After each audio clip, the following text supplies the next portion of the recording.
Hey everybody, I want to make a video, another one in the sort of line of just seeing timing play out, manifest in sort of physical sort of manifestation, generally tied with medical sort of situations, because why not give examples that are really important, I guess. There's lots of examples of astrology playing out through relationships.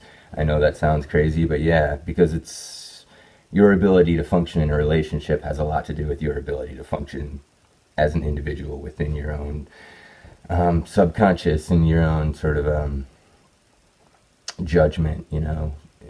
It's hard to be in a healthy relationship with other people if you're not in a healthy relationship with yourself. And so, yeah, astrology has a lot to do with relationships in a way, but that's a whole other issue. What I'm going to talk about is timing of my daughter when she was, and I wish I would have written things down. It's awesome to keep a journal and well dated so that you can go back and look at events that happened astrologically and sort of get a feel for the energies that were piling together to manifest the way that they did.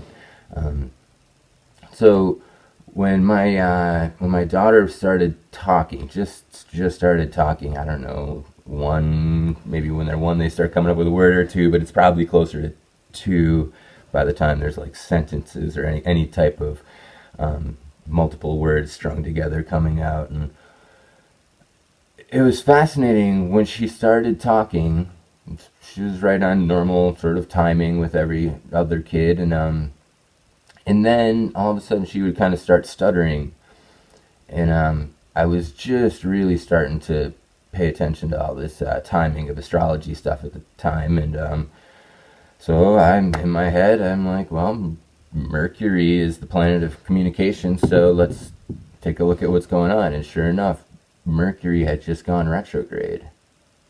And it was really fascinating, for me to notice. It was a really interesting connection to make in my head as I'm just going about in the world.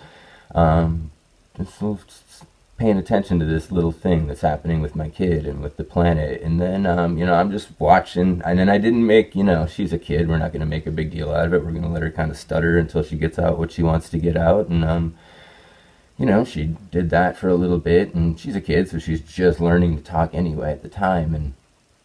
But then I noticed as soon as Mercury went direct, it stopped going retrograde, and it went direct, the stuttering went away. And I forgot all about it, really. I thought maybe it was a coincidence, I don't know. And then, 4 months later, Mercury goes retrograde again. And I'm not paying attention to daily things with astrology yet at that point. A little bit, but not really, not daily type things like that. And then all of a sudden she started stuttering again. And so I'll go check the chart, and sure enough, if Mercury didn't just station retrograde. And this happened, her timing, and then as soon as Mercury went direct, she would, she wouldn't stutter anymore. And it would get more pronounced, the stuttering, almost, because she could speak more and she had more that she wanted to say, and so the stuttering became just more noticeable, I guess, the older she got. And so this went on for a little bit. And so to backtrack a little bit, within her chart she has what would be considered an afflicted Mercury in her natal chart. It's in Aries, pretty strong place for Mercury, but it's making a lot of angles with a lot of planets by conjunction, as well as by loose opposition and squares.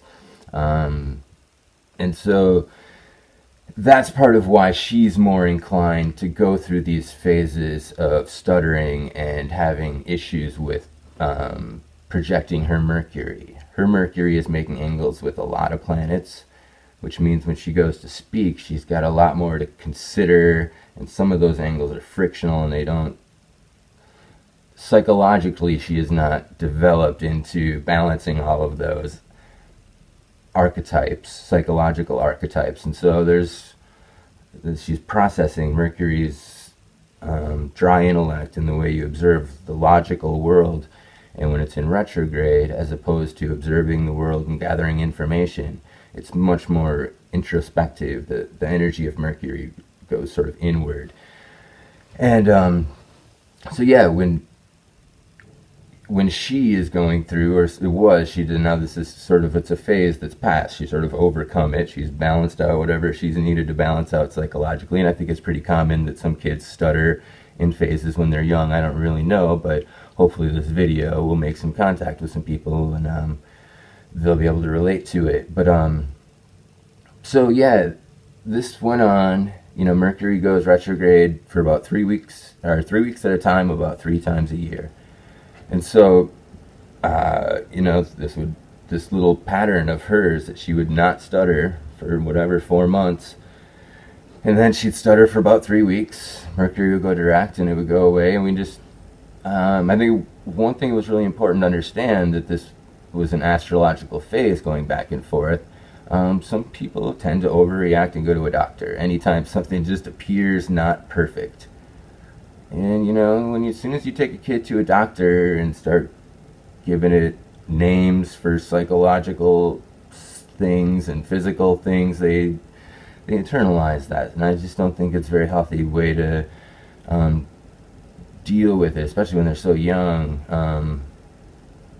or ever really. Once you start understanding the planetary archetypes that are in conflict, you can start working with those individual archetypes, and then work with the ones that are in conflict together and try to harmonize those.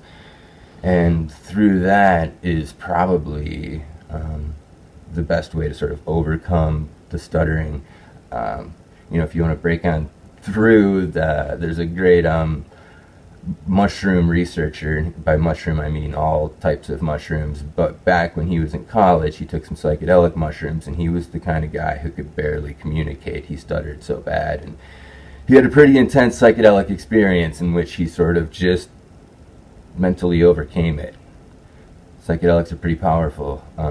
There's a reason so many people speak so highly of them. You know, he overcame stuttering psychologically because he went deep, and he balanced all that stuff out. All those energies that there were blocks in their ability to express.